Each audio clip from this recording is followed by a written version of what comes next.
નમસ્કાર દોસ્તો, જૂનાગઢનો બહુચર્ચિત ધારા કડીવાર હત્યા કેસમાં મહત્વનો ચુકાદો જૂનાગઢ કોર્ટે આપ્યો છે. સુરજ ભુવા સહિત 5 આરોપીઓને આજીવન કારાવાસની સજા અને 50,000નો દંડ ફટકારવામાં આવ્યો છે, પરંતુ 3 આરોપીઓને નિર્દોષ છોડવામાં આવ્યા છે. 8 લોકો પર ધારાની હત્યા, તેનો પ્લાન અને પુરાવાને નાશ કરવાનો આરોપ હતો, જેમાં કોર્ટે મહત્વનો ચુકાદો આપ્યો છે અને સુરજ ભુવા સહિત 5 આરોપીઓને દોષિત માનીને આજીવન કારાવાસની સજા સંભળાવવામાં આવી છે. આખરે કોણ હતી આ ધારા કડીવાર અને કઈ રીતે સુરજ ભુવાને મળી હતી? સુરજ ભુવાના શું ધંધા હતા અને કઈ રીતે પ્લાન એ અને પ્લાન બે મુજબ સાજિશ રચવામાં આવી હતી? આ તમામ મુદ્દે વાત કરીએ, વિડીયોની શરૂઆત કરીએ. નમસ્કાર દોસ્તો, હું છું દિલીપ મોરી અને આપ જોઈ રહ્યા છો નમસ્તે ગીર. અરવા ગિરનારની ગોદમાં વસેલું જૂનાગઢ અને જૂનાગઢનો સુરજ ભુવા, જે દાણા દોરા ધાગા કરતો હતો અને તેનું એક ભુવામાં મોટું નામ હતું. સુરજ લાખા સોલંકી ઉર્ફે સુરજ ભુવાથી તે ઓળખાતો હતો. એક યુવતી છે જે ધારા તેની બહેનપણી હતી અને આ યુવતી છે તે સુરજ ભુવાને ત્યાંથી પૂછાવા માટે આવે છે. ધારાની પ્રથમ પરિચય છે આ સુરજ ભુવા સાથે એ સમયે થાય છે. ત્યારબાદ આ બંને વચ્ચે સોશિયલ મીડિયાના માધ્યમથી વાતચીત થતી હતી અને ધીમે ધીમે ધારા અને સુરજ ભુવા છે તે એકબીજાના પ્રેમમાં પડી જાય છે. બીજી તરફ સુરજ ભુવા છે તેના લગ્ન થઈ ચૂક્યા હતા, તેને એક પત્ની હતી અને 2 બાળકો હતા, પરંતુ સુરજ અને ધારા છે તે લીવ ઇન રિલેશનશિપમાં અલગ રહેવા લાગ્યા હતા. મતલબ કે સુરજ છે તે ધારા સાથે અલગ ભાડાનું મકાન રાખીને રહેતો હતો અને આ બંનેનો પ્રેમ છે તે અહીંયાથી ચાલુ થાય છે. 2022નું એ વર્ષ હતું, પરંતુ આ પ્રેમ લાંબો સમય ના ટેક્યો. એકબીજા વચ્ચે ઝઘડાની શરૂઆત થઈ. એવા ઘણા મીડિયા દાવો કરી રહ્યા છે કે ધારા છે તે સોશિયલ મીડિયામાં ખૂબ એક્ટિવ રહેતી હતી, કપડાને લઈને, મોબાઈલને લઈને પૈસાની માગણી કરતી હતી અને સુરજ ભુવા સાથે રકઝક થતી હતી. આ સિવાય સુરજ ભુવા છે તેની પત્ની અને જે 2 બાળકો છે એને મળવા જતો હતો, એ વાતને લઈને પણ સતત ઝઘડા થતા હતા અને તેના કારણે જ ફેબ્રુઆરી 2022નો દિવસ આવે છે. આ દિવસે ધારા છે તે જૂનાગઢ પોલીસ સ્ટેશનની અંદર દુષ્કર્મની ફરિયાદ નોંધાવે છે, જેમાં સુરજ ભુવા અને તેનો મિત્ર ગુંજન જોશીના નામનો ઉલ્લેખ કરવામાં આવે છે. આ મામલો ખૂબ હાઈ પ્રોફાઇલ બન્યો હતો, પરંતુ થોડા જ સમયમાં સ્થિતિ બદલે છે અને સુરજ ભુવાને આ જે ધારા છે તે સોશિયલ મીડિયાના માધ્યમથી ફરી તેને કોન્ટેક્ટ કરે છે, તેની માફી માંગે છે અને બંને વચ્ચે સમાધાન થાય છે. બંને ફરી વખત સાથે રહેવા લાગે છે, પરંતુ જ્યારે ધારાએ તેમના ઉપર કેસ કર્યો હતો તે વાતને લઈને ક્યાંક ને ક્યાંક ધારાની હત્યાના બીજ છે એ સુરજ ભુવાએ રોપી દીધા હતા. આખરે સુરજ ભુવા છે તે કોઈ પણ કિંમતે, કોઈ પણ કાળે ધારાનો હટાવવા માંગતો હતો. યા તો ધારા તેની મરજીથી જતી રહે, યા તો તેને મોતને ઘાટ ઉતારવામાં આવે. આ જ કારણે સુરજ ભુવા છે તે એક માસ્ટર પ્લાન તૈયાર કરે છે, જે ગજબની ફિલ્મ સ્ટોરીને ટક્કર મારે તેવો આ માસ્ટર પ્લાન હતો. સુરજ છે તે અમદાવાદના પાલડીની અંદર મિત છે, તેનો મિત શાહ કરીને મિત્ર છે, ત્યાં ધારા અને સુરજ છે તે સાથે જાય છે અને ત્યાં તે લોકો રોકાય છે, ત્યાં રોકાણ કરે છે. એ જ ઘરની અંદર આ મિતના મમ્મી મતલબ કે મોના શાહ અને તેનો ભાઈ છે એક જુગલ શાહ, આ તમામ લોકો છે તેની ઓળખાણ એકબીજા સાથે પરિચય એ દિવસે થાય છે. તો કંઈક મિત શાહ, તેના મમ્મી અને તેનો ભાઈ જુગલ શાહ, આ ત્રણેયને આ ધારા સાથે પરિચય થાય છે, કારણ કે આ મિત છે તે સુરજ ભુવાનો મિત્ર હોય છે. અમદાવાદના પાલડીમાં થોડા સમય દિવસ રોકાયા બાદ લોકો પરત જૂનાગઢ ફરે છે અને 15 જૂન 2022ના રોજ એ લોકો જૂનાગઢ આવે છે, પરંતુ સાથે આ વખતે મિત શાહ છે તે પણ તેની સાથે આવે છે અને ધારા અને સુરજ જ્યાં રહેતા હોય છે ત્યાં જ તે રોકાણ કરે છે. એક દિવસ ધારા ઘરે નથી હોતી અને આ જ સમયે સુરજ ભુવા, મિત શાહ અને ગુંજન જોશી છે તે ત્રણે એકઠા થાય છે અને એ પ્લાન બનાવે છે કે હવે ધારાનો ખાત્મો કરવો, યા તો ધારા એની રીતે જતી રહે. પ્લાન એ મુજબ એ હતું કે ધારાને રૂપિયા આપવાના અને તે સુરજ ભુવાને હંમેશા માટે છોડીને જતી રહે.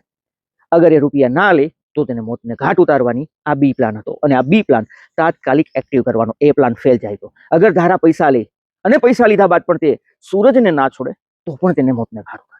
આ પ્લાન તૈયાર કરવામાં આવે છે અને આ પ્લાનથી ધારા અજાણ હોય છે. સમય આવે છે 19 જૂન 2022નો અને આ જ દિવસે ગુંજન જોશી છે તે રાજકોટ પહોંચે છે. રાજકોટની અંદર આ સુરજ ભુવાનો ભાઈ યુવરાજ સોલંકી હોય છે, તેની સાથે ગુંજન મુલાકાત કરે છે, તેને બધી વાત કરે છે અને તે ત્યાંથી સુરેન્દ્રનગરના સાયલાનું નોલી ગામ છે, આ નોલી ગામે સુરજ ભુવાનું મૂળ વતન છે, ત્યાં તેની વાડીએ આ બંને છે તે 19 જૂને જતા રહે છે. બીજી તરફ આ જે સુરજ ભુવા છે આ તમામ વસ્તુ પ્લાન મુજબ થતી હતી. સુરજ ભુવા અહીંયા ધારાને કહે છે મિતને બંને કે આપણે અમદાવાદ જવાનું છે, જે દુષ્કર્મનો કેસ છે એને રફે દફે કરવા માટે હાઈકોર્ટના વકીલને રૂપિયા દેવાના છે. ધારા માની જાય છે અને એ ત્રણે મિત, ધારા અને સુરજ, આ ત્રણેય છે તે અમદાવાદ જવા રવાના થાય છે. સુરજ ભુવા કાર ચલાવતો હોય છે, ધારા આગલી સીટમાં હોય છે ને પાછળ તેની બિલકુલ મિત શાહ હોય છે. ચોટીલા પહોંચે છે, ત્યાં રેસ્ટોરન્ટની અંદર જમે છે અને રાત્રિ થઈ જાય છે. ફરી અમદાવાદ જવા નીકળે છે, પરંતુ ગાડી છે તે હાઈવેને બદલે સાંકડા રસ્તાવાળી અંધારપટમાં જાય છે. ધારા સવાલ કરે છે કે કાર ક્યાં લઈ જાઓ છો? સૂરજ જવાબ આપે છે કે આપણી વાડીએ પૈસા પડ્યા છે જે વકીલના, એ લેવા જઈએ છે. આમ ધારા છે તે અજાણ હોય છે. એ કાર છે એ નોલી ગામની એ વાડીએ પહોંચે છે, જ્યાં પહેલાથી જ ગુંજન જોશી અને આ સૂરજનો ભાઈ યુવરાજ છે તે પહેલેથી ત્યાં હોય છે. ત્યાં કાર રોકી દે છે અને રોક્યા બાદ સૂરજ ભુવા છે તે ઉતરીને જતો રહે છે. શાયદ કોઈ બહાનો કરતો હોય છે અથવા પૈસા. આ સમયે કારની અંદર ધારા આગલી સીટ ઉપર અને પાછળ મિત શાહ બેઠો હોય છે. ગુંજન જોશી અને યુવરાજ આવે છે. ગુંજન પૂછે છે ધારાને કે 30 લાખ રૂપિયા લઈ લે અને સૂરજ ભુવાને હંમેશા માટે ભૂલી જા. ધારા છે તે માનતી નથી અને તે કહે છે કે તારી અને સૂરજ ભુવાની આબરૂના ધજાગરા કરી નાખીશ. આ વાત કરે છે, તેનો વિરોધ કરે છે, પૈસા લેવાનો ઇનકાર કરે છે, જેના કારણે તાત્કાલિક જે બી પ્લાન બનાવ્યો હતો એક્ટિવ થાય છે અને મિત છે તે કહેવાય છે કે પાછળથી ધારાનો જે દુપટ્ટો હોય છે તે ખેંચી લે છે સીટની ઉપર જ અને ગુંજન છે તેનું મોઢું છે તે દબાવી દે છે. આમ ધારાને ત્યાં મોતને ઘાટ ઉતાર્યા બાદ મિત, ગુંજન અને યુવરાજ છે તે ગાડીમાંથી તેની લાશને કાઢે છે અને ઓરડીની અંદર લઈ જાય છે. સામે ઓરડી હોય છે.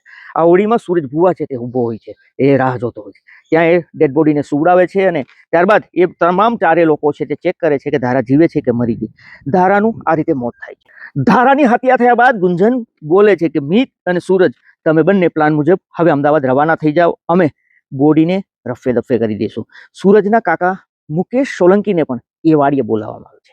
આ સૂરજ અને મિત છે તે અમદાવાદ જવા રવાના થાય છે. અહીંયા પર યુવરાજ, ગુંજન જોશી અને સૂરજનો કાકો જે છે મુકેશ સોલંકી તે ત્યાં પહોંચે છે અને આ ધારાની જે ડેડ બોડી હોય છે તેને લાકડા અને કચરો ભેગો કરી એકઠો કરી તેના ઉપર નાખી અને દ્વારા અથવા તો કોઈ જ્વલનશીલ પદાર્થ દ્વારા તેના ઉપર છાંટી અને તેની બોડીને નાશ કરીને પુરાવાનો નાશ કરવાનો પ્રયાસ કરે છે. બીજી તરફ આ સૂરજ ભુવા અને મિત છે તે અમદાવાદ જવા રવાના થયા હોય છે. એ અમદાવાદ પહોંચે તે પહેલા સૂરજ છે તે અમદાવાદના જીવરાજ પાર્કમાં રહેતા તેના કાકાજી સસરા સંજય સોહેલિયા તેને કોલ કરે છે અને તેને સનાથન ચોકડી આવવા માટે બોલાવે છે.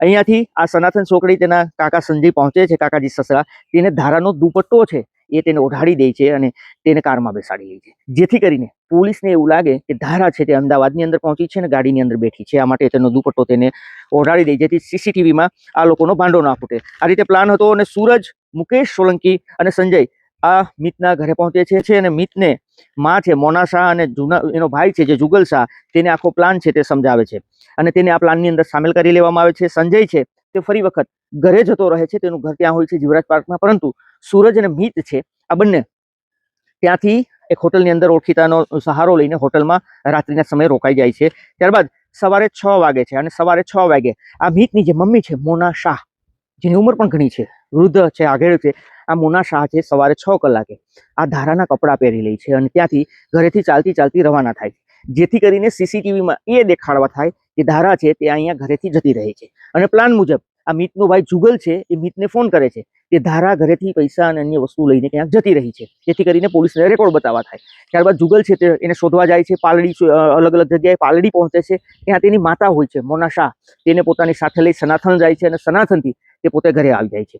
તો આમ કંઈક આ સાજિશ રચી હતી. બીજી તરફ આ જે 3 લોકો હતા જે નોલી ગામે વાડીએ જે ધારાના ડેડ બોડીને આગ લગાવી હતી, જે રફે દફે કર્યા હતા, એ તમામ લોકો છે તે સીધા જ ધારાનો ફોન અમદાવાદથી લઈને મુંબઈ જતા રહે છે. એ મુંબઈ પહોંચે છે. બીજી તરફ આ જે સૂરજ ભુવા છે તે પોલીસને મોના શાહ અને સૂરજ ભુવા અને મિત છે તે પોલીસ સ્ટેશન પહોંચે છે પાલડી. ત્યાં પોલીસને કહે છે કે ધારા ક્યાંક જતી રહી છે. પોલીસ કહે છે કે તમે એને શોધો અથવા તો આવતીકાલે ફરિયાદ નોંધાવો. બીજી તારીખ મતલબ કે 21 તારીખે બપોરે 12 વાગે મોના શાહ, મિત શાહ અને સૂરજ ભુવા છે તે પોલીસ સ્ટેશન પહોંચે છે અને ગુમશુદાની ફરિયાદ નોંધાવે છે. પરંતુ એના ફોનમાં એક મેસેજ આવે છે જે ધારાના ફોનનો હોય છે, જેમાં ગુંજન પાસે આ ફોન હોય છે અને ધારા એ મુંબઈ હોય છે, જેથી લોકેશન મુંબઈ બતાવે માટે મુંબઈ ગયા હતા.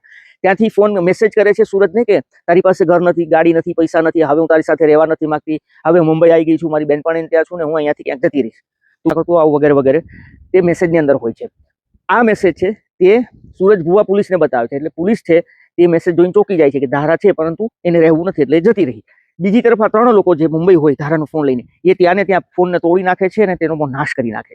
ત્યારબાદ એ આવી જાય છે, પરંતુ આ સમગ્ર મામલે ધારા ક્યાંક જતી રહી આવું પોલીસને લાગે છે. સીસીટીવી જુએ છે તો તેમાં પણ ધારા દેખાય, કારણ કે કારની અંદર હતી.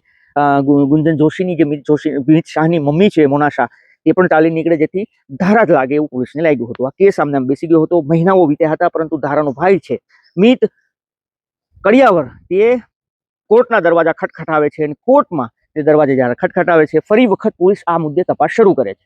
પોલીસ જ્યારે તપાસ કરે છે તો આ તમામ લોકોની પૂછપરછ કરે છે. આ તમામ લોકોનું એવું કહેવું હતું કે ધારા સાથે તેને કોઈ કોન્ટેક્ટ નથી. પોલીસને એ આશંકા હતી કે ધારા છે તે સતત સોશિયલ મીડિયામાં એક્ટિવ હતી. એ ગમે ત્યાં હોય તો સોશિયલ મીડિયામાં એક્ટિવ નહોતી. હવે પોલીસે આ તમામના મોબાઈલના એ સમયના એ દિવસના મોબાઈલના નેટવર્ક મુજબ એ લોકેશન કાઢ્યા કે આ લોકો હતા ક્યાં. એક તો એ મળી ગયું. તમામની પૂછપરછમાં ક્યાંક ને ક્યાંક પોલીસની આશંકાઓ પણ ગઈ હતી. આને લઈને પોલીસે કડક પૂછપરછ કરી તો આ લોકો ભાંગી પડ્યા અને આખો પ્લાન એ અને આખો પ્લાન બી શું હતું એ પોલીસને સમજાવ્યું અને પોલીસે તમામને પકડીને કોર્ટની અંદર જેલની અંદર ધકેલ્યા હતા. કોર્ટમાંથી ચુકાદો આવ્યો. જુનાગઢ કોર્ટે જે ચુકાદો આપ્યો છે જેમાં 5 લોકોને દોષિત અને 3 લોકોને નિર્દોષ સાબિત કર્યા છે. આ 5 લોકોમાં એક છે સૂરજ ભુવા સોલંકી જેને દોષિત ઠેરવ્યો છે.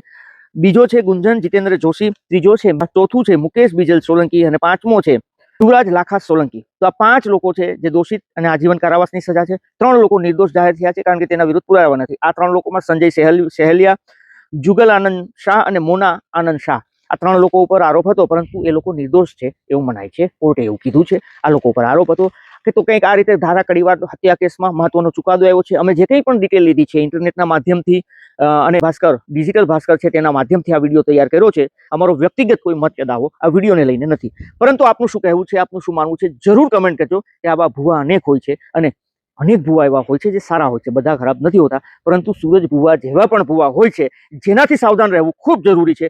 ધન્યવાદ.